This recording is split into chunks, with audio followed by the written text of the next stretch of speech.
Yeah, I'm not a historian, so please don't expect an erudite, scholarly talk. But what I'm going to do is give a personal reflection on the history of the way in which people have thought about binocular vision. And I should say that binocular vision was the first love and interest of mine. I worked in, actually it initially started in Cambridge when I was a medical student, and I got very interested in binocular rivalry.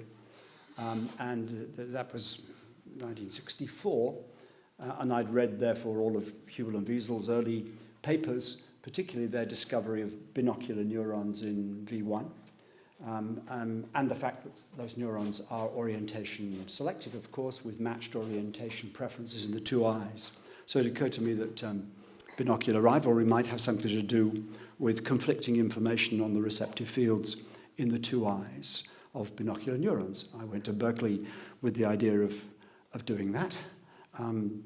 Set up what I think was the third lab in the world that was doing recordings from V1 in anaesthetized cats, which sounds like a great achievement. In fact, it was trivial. One 501 oscilloscope, one homemade small preamplifier, a Kopf stereotaxic frame, and you were in business. Essentially, very different from setting up a lab for electrophysiology these days. Didn't do that experiment, by the way.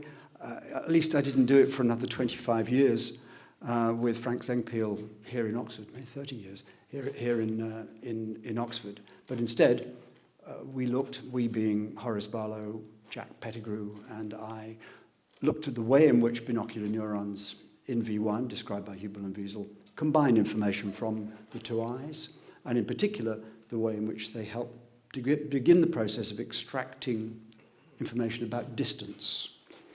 But that's the end of the talk. Let's go back to the beginning. I think it must have struck people, anyone who reflected on our relationship with the world and how our sense organs enable us to understand the world. It must have puzzled them that we have two eyes and yet only one world. And they must have known of people who had difficulties because their eyes were misaligned, they had squints, either because of injury or some developmental disorder. So they had two worlds, they had two images, they had double vision. And everybody gets double vision if they've drunk too much, or if they have a blow on the head, or if they push the side of their eyeball. So they must have realized that there's a task here that's being done somehow, putting together information from the two eyes to give us the impression of a single world. And I'll just tell you a little about the history of that. Okay, so the first, as is so often the case, it's Arab scholars who made, at least following Greek ideas, but it's Arab scholars who made the first big contributions, and this man is a giant in the field of optics and vision. Ibn al-Haytham, or al-Hazan as he's known in the westernized version of his name, 10th century scholar, particularly a scholar of Greek literature, Ptolemy and so on. He wrote a book of optics, largely based on Ptolemaic optics and Euclidean optics too. This is his diagram of the arrangement of the eyes down here. He did not believe in the prevailing view, which had been established by Galen in the 2nd century, that the eyes, and supported by a number of the Greek philosophers, that vision is achieved by light or by some sort of force radiating out from the eyes to touch and feel objects, by the analogy with tactile sensation. Of course, there are fairly serious objections to that, like the fact you can't see when it's dark. But these were glossed over by people who believe that we see because light comes out of our eyes to touch objects. Al-Hazan didn't agree with that idea, and he imagined that light entered the eyes from objects. He had some curious ideas about optics. He was very worried about the way in which an image could be produced. He thought, as Ptolemy did, that only the beam of light which is orthogonal to the surface of the cornea actually penetrates and contributes to the sensation of vision, and all of the other radiating rays can't possibly contribute because they're going in the wrong direction. So he didn't understand about refraction and the formation of a sharp image. But he shows, he shows the two eyes here, and he shows them joined, and this is the first step in the story, of course.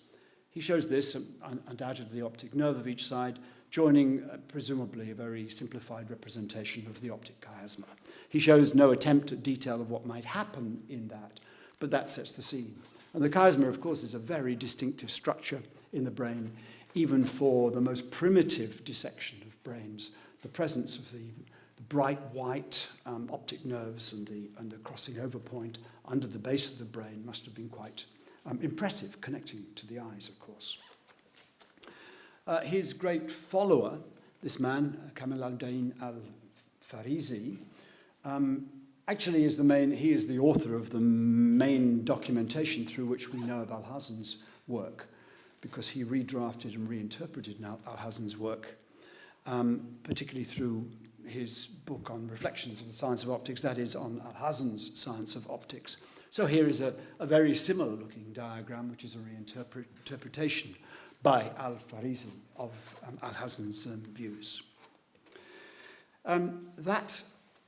The line of Arab science was distinctly separate from the origins of Western thinking about the brain and the way in which it worked with the sense organs, which was derived from Galen's work, and which suffered enormously from the fact that from about the 4th century until the 15th century, really, there was very little scientific observation to reinforce or to extend beliefs.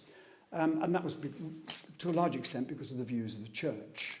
It wasn't explicitly forbidden through the whole of that time, but it was rather looked down on, the idea that human beings might have the right to investigate and ask questions of the world rather than just accepting it as it was. So what grew during that very long period, 1,300 years of unquestioned authority of Galen, was a very exaggerated, amplified, bizarre interpretation of Galen's observations. Galen was a Roman physician, a very eminent Roman physician, born in Pergamon, modern-day Bergama, in the Aegean coast of what is now Turkey, which is part of the Roman Empire. And he gained a reputation initially in that part of the world. He studied medicine, established his own practice, and gathered a reputation for the treatment of injured gladiators, and there were plenty of them around, and was really quite successful at it, and moved to Rome, befriended the emperor. In fact, he was a friend of 4 successive emperors. He was physician to the emperor, and again continued his work as a physician, and an inspired physician and surgeon. And he moved back then to Bergamo and established what's called the Asclepion, which is, if you have the chance to visit Bergamo, it is an extraordinary site, archaeological site. A great expanse with a theatre at one end and a temple at the other, and a huge area which attracted patients from around the whole of Europe and Asia Minor because of his reputation. He dissected animals. He didn't dissect humans, but he dissected animal bodies and brains, and really a lot of the basic knowledge of the structure of organs is derived from his work. When it came to the brain, his principal and most striking observation was that the brain contains fluid, cerebrospinal fluid. And in the context of Aristotelian views about the balance between the fluids of the body, phlegm and blood and bile and so on, being the basis of health and of disease, disturbances of balance, and the discovery of a new fluid inside the body was really pretty remarkable, especially since it's a transparent fluid. And according to his views, it's generated from blood by the percolation of blood and the filtering of blood at the base of the brain. So this fluid, of course, lives in the ventricles of the brain. He saw that. And this diverted attention for more than a millennium away from the tissue of the brain to the liquid inside it. The tissue was viewed really just as a way of creating the cavities for the important stuff, the fluid that was inside. There were paradoxes and problems with that view, because he saw that the sense organs are connected to the brain by stout cables, which must have something to do with the communication of information from the sense organs. So Galen proposed, that the nerves from the sense organs conduct fluid outwards from the ventricles and perhaps back again from the ventricles in towards the brain, back and forth communication between the brain and the sense organs. That was his contribution. It then became elaborated into what's usually called the cell hypothesis, the cell theory, the cell doctrine. And this is just one of many. Actually, it was Reich lived earlier than the 16th century, but this is a 1503 edition of a treatise on the arrangement of the brain and the mind. What's curious about all these ideas is how physical they are. You might have thought at this stage there would be emphasis on kind of mystery and spirituality and non-corporeal features of mental function. Not at all. It's a very blood and guts type theory of mental organization, which, although ridiculous in its anatomical detail, in its principles is very much the way that we think that the brain works now. So what you see in the diagram is the basic features of the cell hypothesis. Inside the brain, there's fancy stuff here, and the fanciness in a way disguises the fact that it's not based on direct observations, quite obviously. So the less is known, the more florid the stuff that's put around it. But here are 3 chambers, and they're marked with various names, a memoria for the last one, cogitatio, I think, here. There's a vermis, the worm, at this point, and the central front chamber here, which has various functions, but particularly and principally in all of the diagrams, the sensus communis, the coming together of the senses, the common sense. And you notice that the sense organs, the tongue, the eyes, the ears, are connected by these little thin wires into the front of the sensus communis. So there's the communication, imagined communication between the sense organs and the fluid inside the brain. So the sensus communis then was the coming together of the senses. And it began a process of the churning of fluid and the flow of fluid through the chambers, starting with the combination of the senses, formation, if you like, of sensory representations, through into a chamber that was supposed to perform what we now call cognitive functions, cogitation and estimation, the words that are most frequently used. And finally, back into a chamber which is variously labeled as movement or memory. And actually, that's not bad. I mean, sensory input, analysis of it, understanding of it, thinking about it, analysing it, and then either storing it away in memories or using it to move around. That's what the brain does, actually. But the location of these things, at least post-Galen, because no one had continued to look, was pretty speculative. Well, it remained speculative really until the end of the 15th century. And this was Leonardo's own, from the Queen's collection, his own first attempt to portray how he thought this arrangement of chambers inside the brain might work, following the classical view. And at this stage, it's pretty clear he had not dissected, at least he hadn't dissected brains. He'd started to dissect musculature, because he was very interested in knowing more about muscle patterns in order to paint better pictures.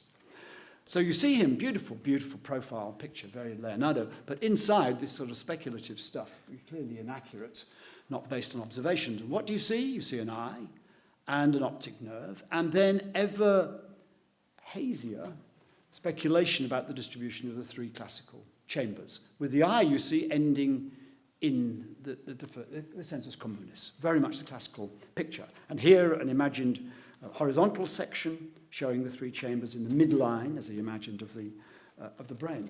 Well, he began to dissect more extensively at the end of the 15th century, including dissecting the brains of animals, but sheep and oxen particularly. And he discovered a way, he was principally interested in the ventricles, and he discovered a way of looking at the structure of the ventricles which no one had observed in any great detail, certainly not since Galen's time.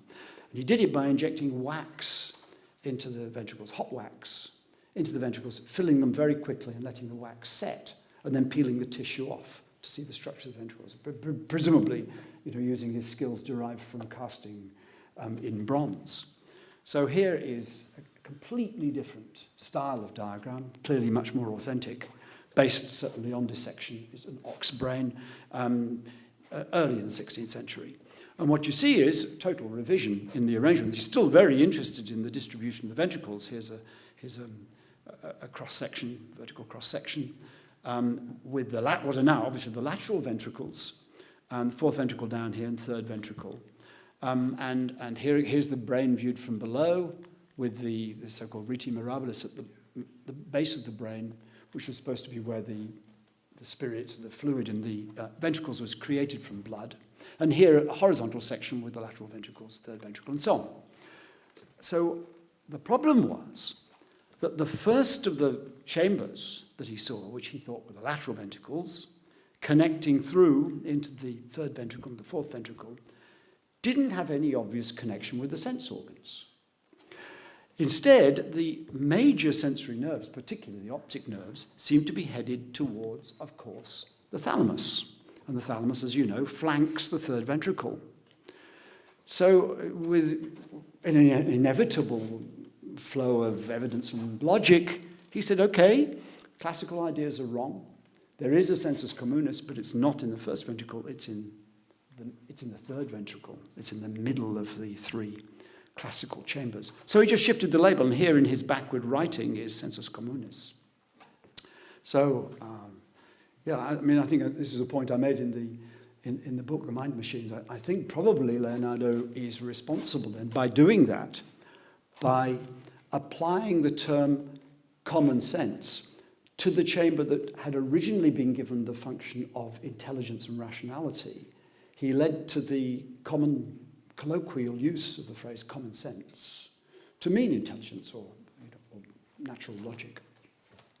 Anyway, here we are with Leonardo's view that the third ventricle is the important seat of convergence of sensory information. And we're at the beginning of the 16th century. Interestingly, the question of how we have two eyes and produce one world was also something that intrigued Leonardo. He knew about double vision. He knew that it could be created by moving the eye or looking at two objects, one with one eye, one with the other eye, in different positions on the two retinae. So he recognized that there must be some sort of correspondence between the eyes, and that stimulation of certain points in the eye gave rise to an impression of a single object. Stimulation of 2 points simultaneously gave the impression of two objects. And that was something that was considered in detail by this very interesting man, Franciscus Aguilonius, who was a Jesuit priest, I think born in Bruges in Belgium. I think he was the son of the secretary to King Philip II.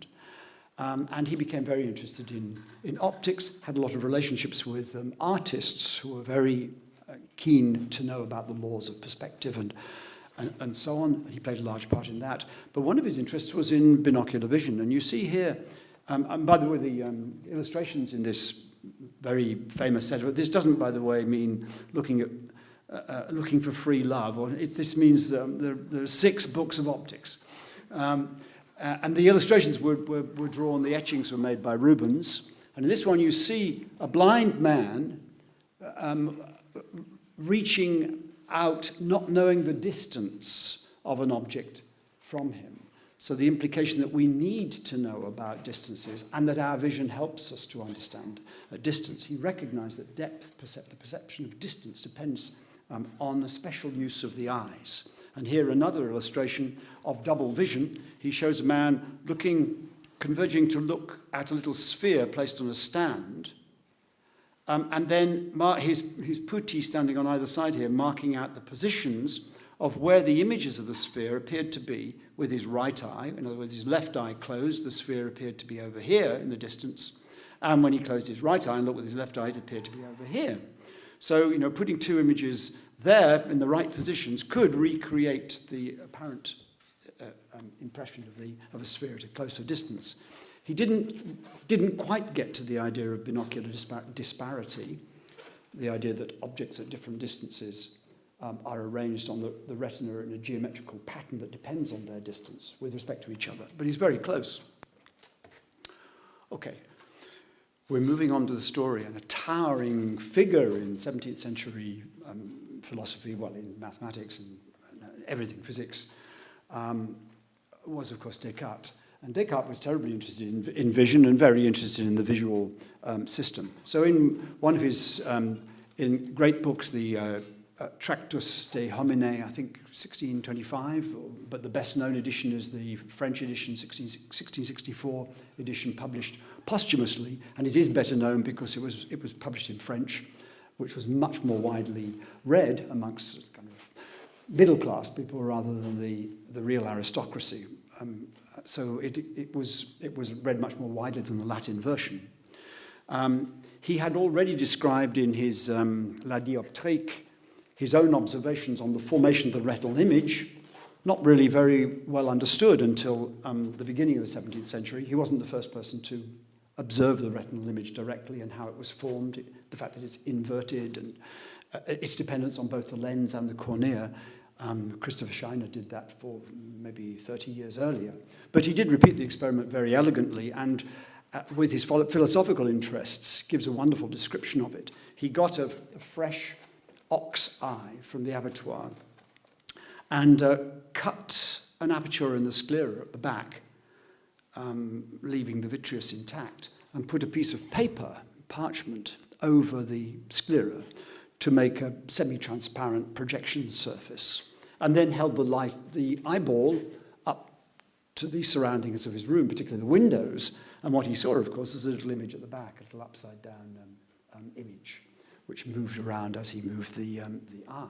Pretty impressive, if you think about it, for a philosopher, an epistemologist interested in how we understand the world, to see a bit of the body capturing a picture of the world inside it. And he imagined that in the Traité de l'Homme, this is the French version, that process of forming some sort of spatial representation might continue on into the brain. So here's his diagram. He did dissect, but clearly had not gained much detailed anatomical knowledge from his dissections. He shows his imagined visual pathways, the eye here forming quite accurate representation of the optics, forming a view of this arrow on both retinae. But then what he shows is the optic nerves projecting ipsilaterally. There's a chiasma, but it's only a sort of coming together and passing by each other as the bundles go backwards into the brain. Notice that he shows the axons of the optic nerve as highly organized parallel bundles, almost like a fiber optic bundle. So that preserves the pattern of the image at the endings of the nerves. And where do they end? They end on the third ventricle. This is supposed to be the seat of the sensus communis in the center of the brain. So he sort of misses out the thalamus and has them impinging directly on the third ventricle. He didn't know, of course, about nerve propagation, impulse propagation, imagined it might take place by some sort of vibration passing along the nerves, there's a squirting of fluid along the nerves, and this causes ripples to spread out in the fluid of the ventricles, which in turn pass into the openings of other nerves and out to the muscles of the body, causing actions and movements.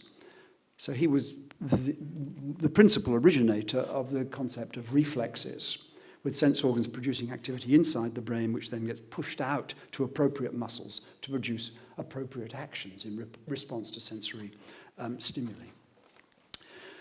Now, of course, there are two sets of nerves running ipsilaterally, creating a sort of image on the surface of the ventricle. The image is still upside down, which was a worry to everybody.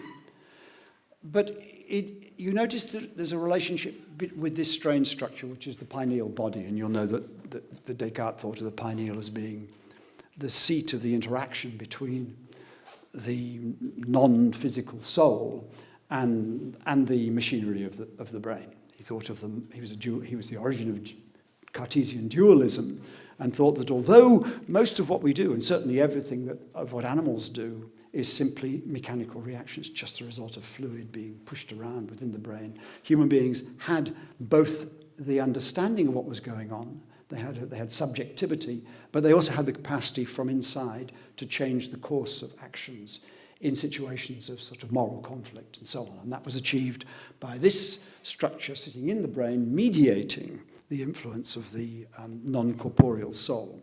And conveniently, it receives a view of the world. because the ripples that pass through the fluid impinge on it. And you notice that they recombine from corresponding points. So here, ABC corresponds to the ABC of the arrow. And again, conveniently, just because of the shape, the curvature of the ventricles, the two converging beams reinvert the image. So the soul receives a reinverted picture of the outside world. So this idea that the fibers stay on the same side of the brain was becoming quite strongly embedded, particularly with the authority of Descartes.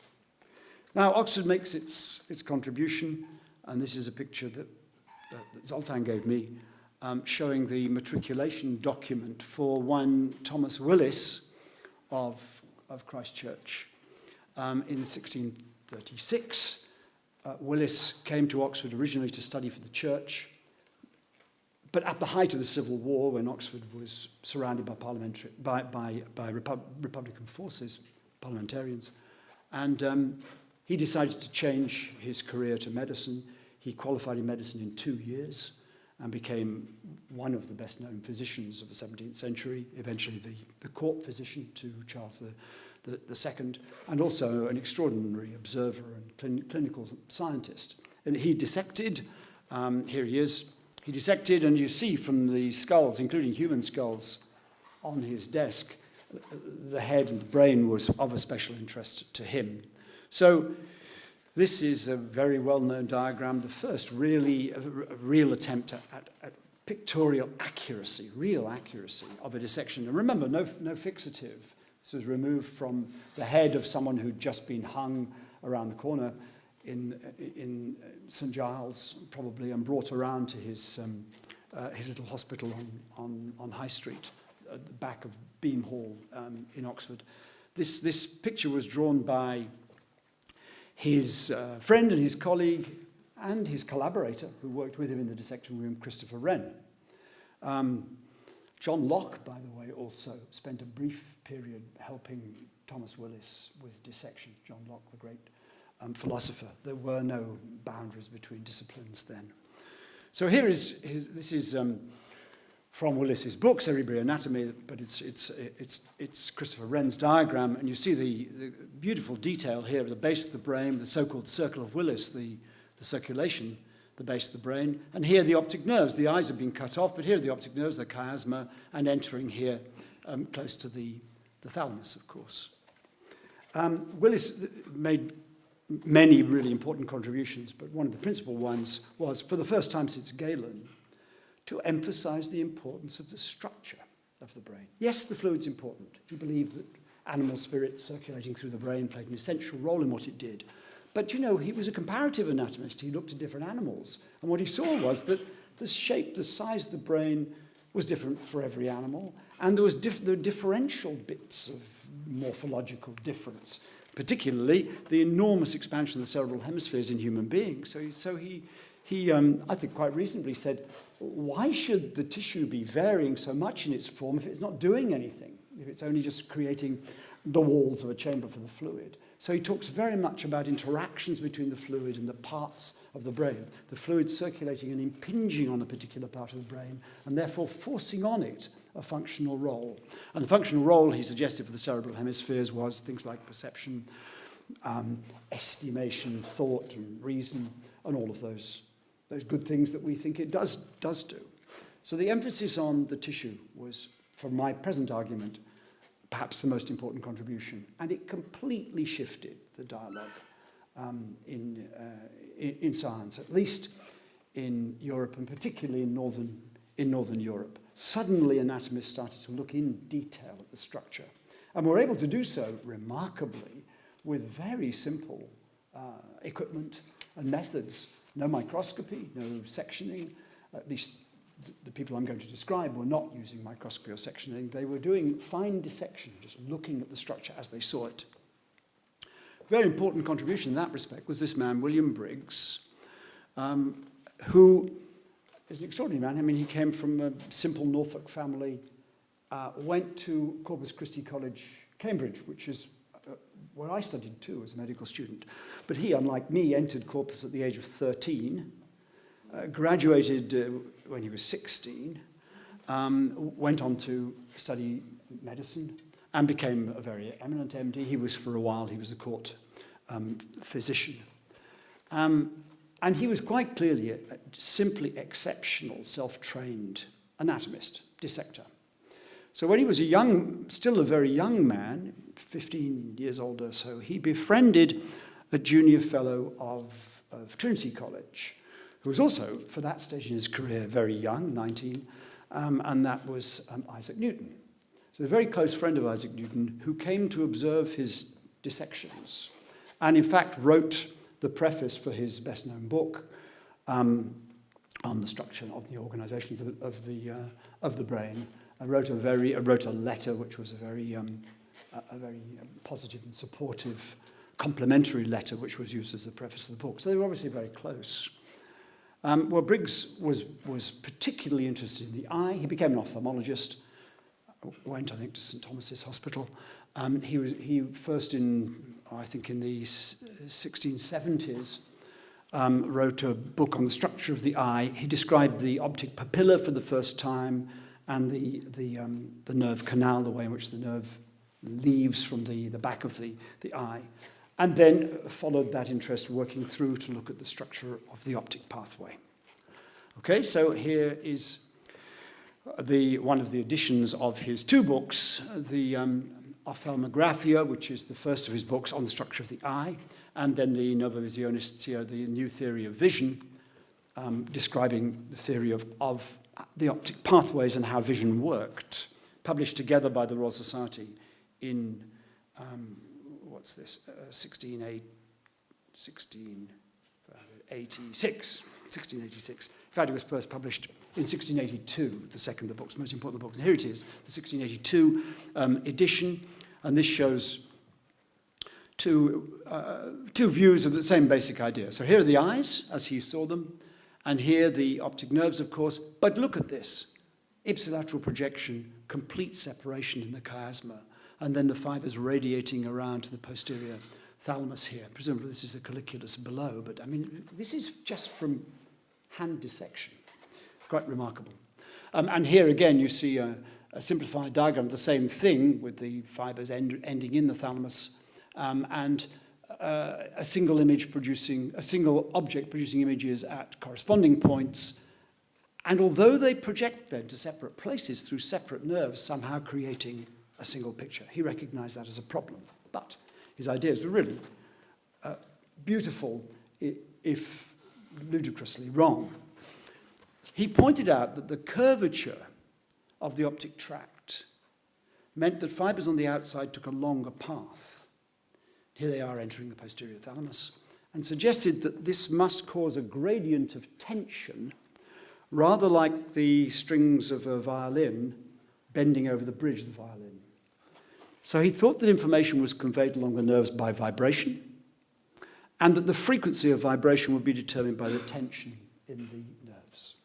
So there would be one array of tension in one nerve, one array of tension, and a similar array of tensions in the other nerve. And he suggested that objects were seen as single when the two images hit the same tune, when the two tones that were set up were identical. And when they were not, simultaneous tones, different hues, gave the impression of two separate objects. Double vision, if it was due to the eye deviating while looking at a single object.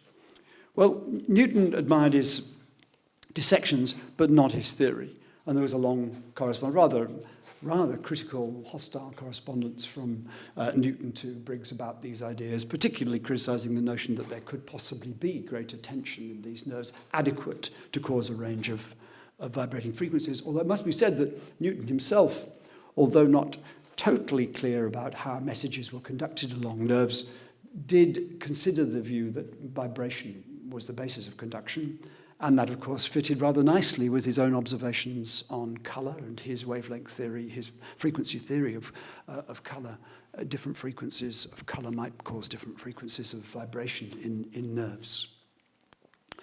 Here's then his view of single vision with a single point here impinging on 2 points on the two eyes, setting up separate vibration in identically tuned, mechanically tuned fibers. This guy, I mean, he became a great unknown, as one of his biographers said. This Jacques Rouault, born in Amiens, son of a famous wine-producing family, became a popular lecturer on medical issues in Paris. And he was concerned with this problem of how ipsilateral projection, because here he is again following Briggs's view around the same time as Briggs, how could that lead to one image? And he didn't buy the vibration idea, but he thought that somehow they were recombined in the sensorium, as he called it, in the brain. So here there are corresponding points which are created by a fusion of corresponding fibers in the two retinae, even though they follow different pathways. Well, interestingly, you know,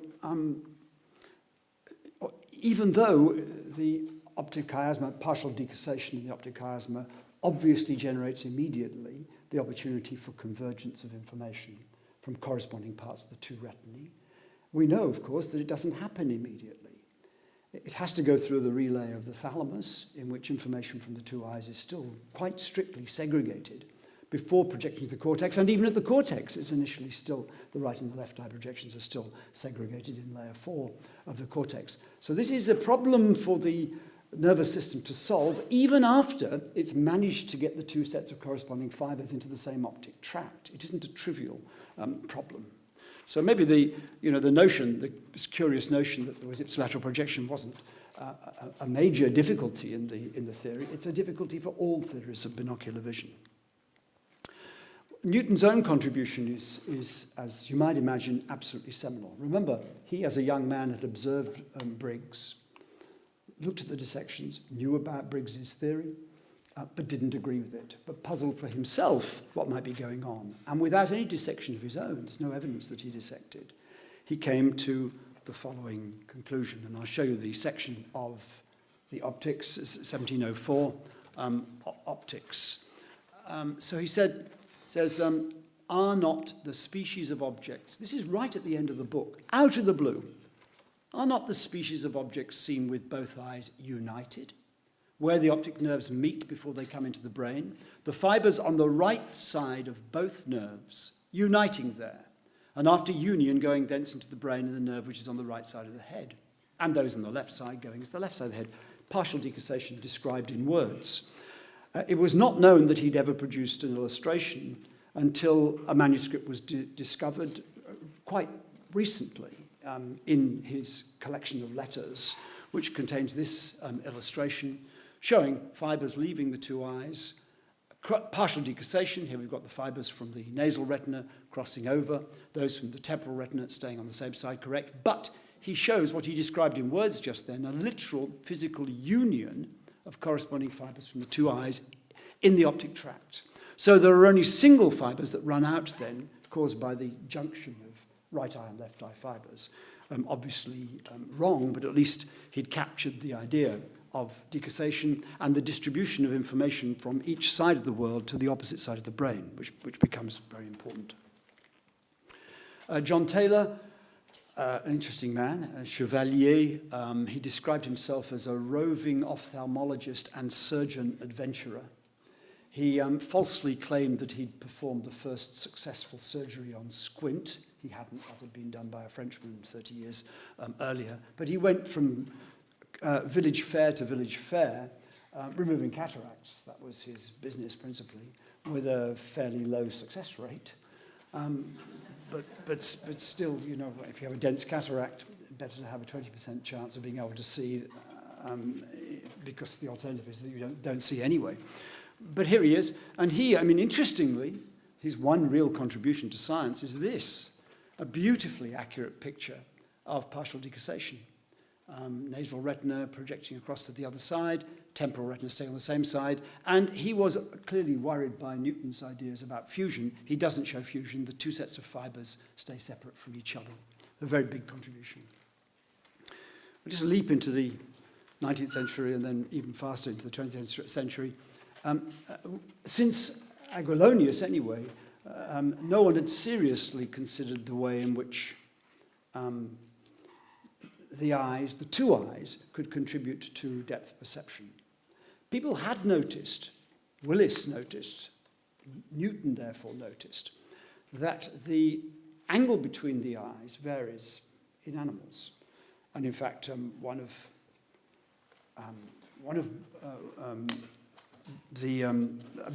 said Willis, it should have been Briggs. One of Briggs's arguments for separation of the pathways to the brain was the fact that in certain fish with laterally placed eyes, the eyes are quite separate from each other in what they see. And that in the chameleon, he described the chameleon, the eyes move independently of each other. And Newton was very impressed with that. So clearly there was some sort of relationship between the direction of gaze of the two eyes and the amount of field that was shared between them.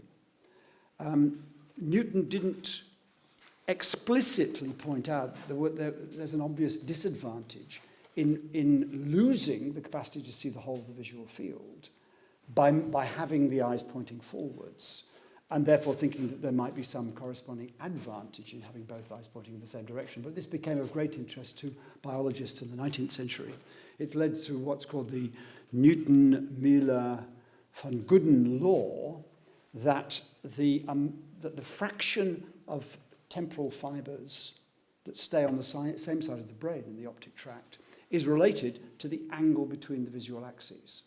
So in animals that have more forwardly pointing eyes, far more of the fibers from the temporal retina peel off and go ipsilaterally. And the more divergent the visual axes become, the quantitative relationship, the fewer and fewer fibers project ipsilaterally. So in rabbits and animals with laterally pointed eyes, there are few, if any, fibers, or everything crosses over, quite unlike what Briggs had said. The archetypal model, the basic model of a visual system is to have no ipsilateral projection, having crossing entirely.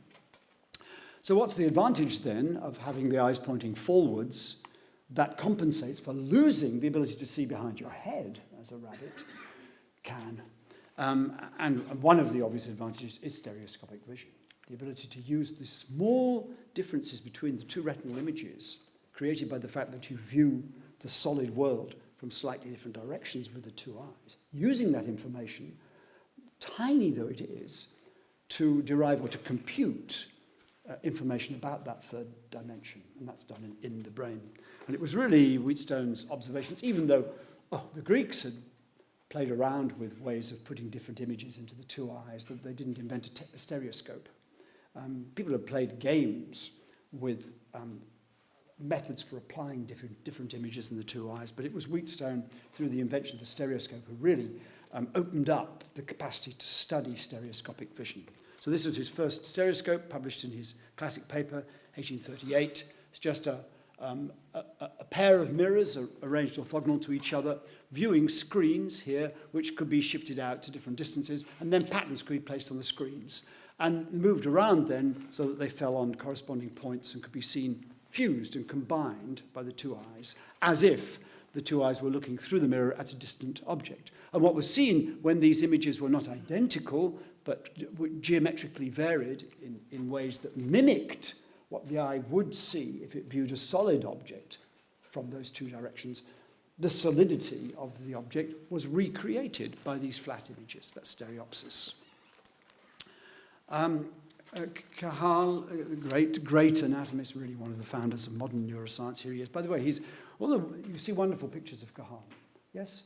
At his microscope, studiously studying, at the bar sometimes, beautiful profile images.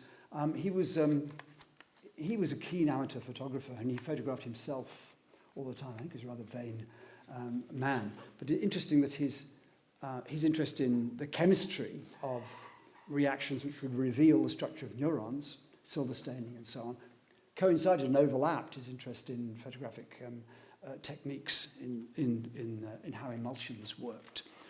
So here he is, the great man, working in his laboratory, and he was responsible for this in the 1880s, the first very clear view of what must be going on. And it has to do with the question of setting up maps, setting up topographic relationships between the image in the eye and the distribution of information in the brain, something that had puzzled and troubled Descartes, certainly Briggs, Newton, and so on.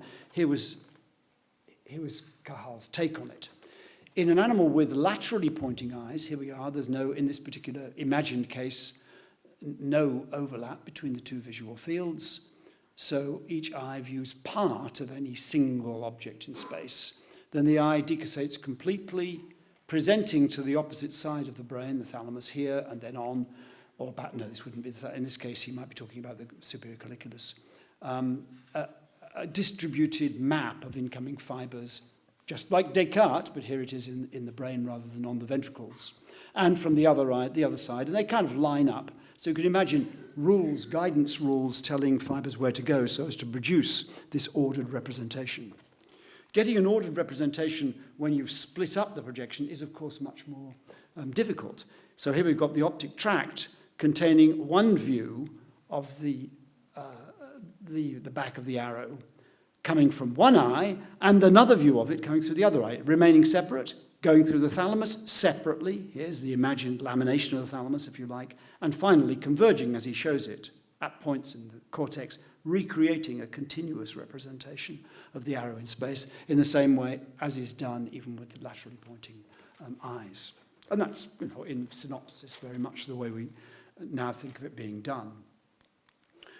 The fact that there is correspondence between the input from the two eyes at the level of the visual cortex, I think, was most dramatically shown by Gordon Holmes' observations on the effect of penetrating injuries to the visual cortex, looking at soldiers in the First World War who'd had shrapnel injury causing very localized lesions.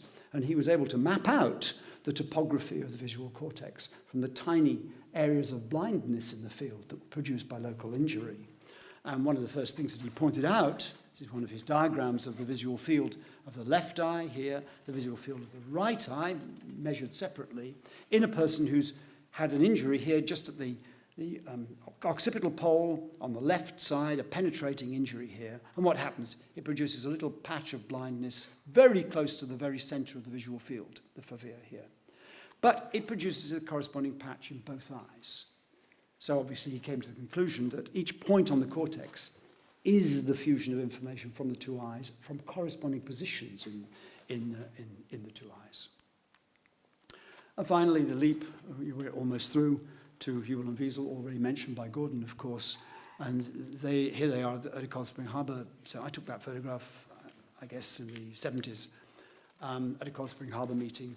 They're really important papers. The first of the really important ones is 1962, which was the year I went to Cambridge, which described for the first time responses from neurons in V1 of the cat, which were selective for patterns, for the orientation of targets, but also that many of the neurons responded through either eye. And they always responded in the same part of the visual field. And close one eye and find the receptive field, and it was out here. Close the other eye, the receptive field would also be out here. And they all also preferred the same orientation, or very close to the same orientation in the two eyes. So they, of course, speculated that this is the site of Cajal's fusion of input, finally, from the two eyes on these binocular neurons. It wasn't until later that they realized that layer 4, the input layer, is still pretty much monocular, even in the cat, and very much so in monkeys. And the real final Cajalian convergence doesn't take place until the layers above and below layer 4. So here's one of their early illustrations showing a single neuron firing impulses, action potentials for a target projected on a screen through one eye in this case. Here it is producing a response. And as the orientation of the target is changed, the response declines, beautifully orientation selective. So that was what attracted me to research on vision, to read these early papers, and particularly knowing that these orientation selective neurons have two receptive fields and are combining information from the two eyes.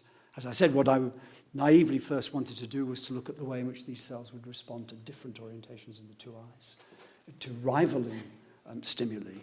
And it was really Horace Barlow, with whom I went to work, who got me back on track and said, no, surely the first thing to do is to see how they respond to the real world, to real stimuli, and particularly whether they are selective for the distances at which objects are placed.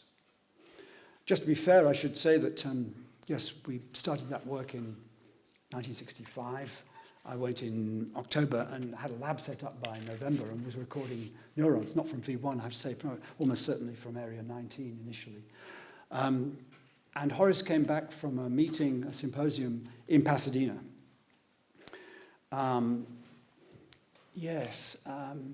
It was, a fairly cataclysmic event because he walked into the lab and said, do you know these experiments we were planning to do? I think we're going to be beaten by this man, and he used words other than just man, Peter Bishop, then at Sydney University, a kind of Diane of neurophysiology in Australia. He said Bishop was at the meeting in Pasadena, and Bishop talked about their work on binocular combination. And he's got a young medical student, Jack Pettigrew, working with him, who's already done some work on Cortex, looking at binocular neurons. This is a bit of a shock. Just for the sake of history, it's interesting to rehearse why Bishop's lab became interested at all in the cortex. There's a long series of papers, the early 60s onwards, on the organization of the lateral geniculate nucleus from Bishop's lab. And Bishop's work has several characteristics. It is very, very careful, but it is very, very, very, very, very careful, and therefore rather stolid and at times not the most exhilarating, exciting science, but anyway, very thorough.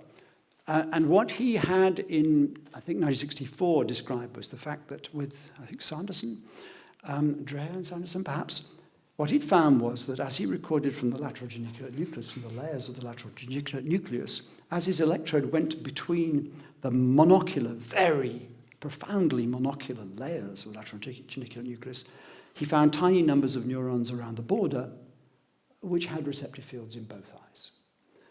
They were binocular. They weren't orientation selected, they were LGN neurons. A tiny fraction, I think 3%, 2-3% of his sample had some degree of binocular activity.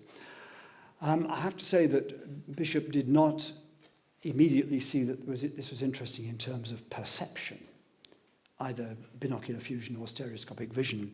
He was very deeply interested, and had been for a long time, between the anatomy of the area centralis of the retina of the cat and its relationship to where the cat actually looked in space.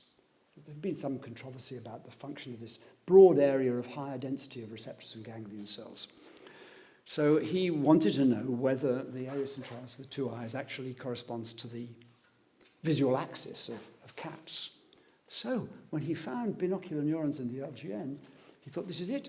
We can use the location of those binocular neurons must be geometrically lined up with the position of the lines of sight of the animal.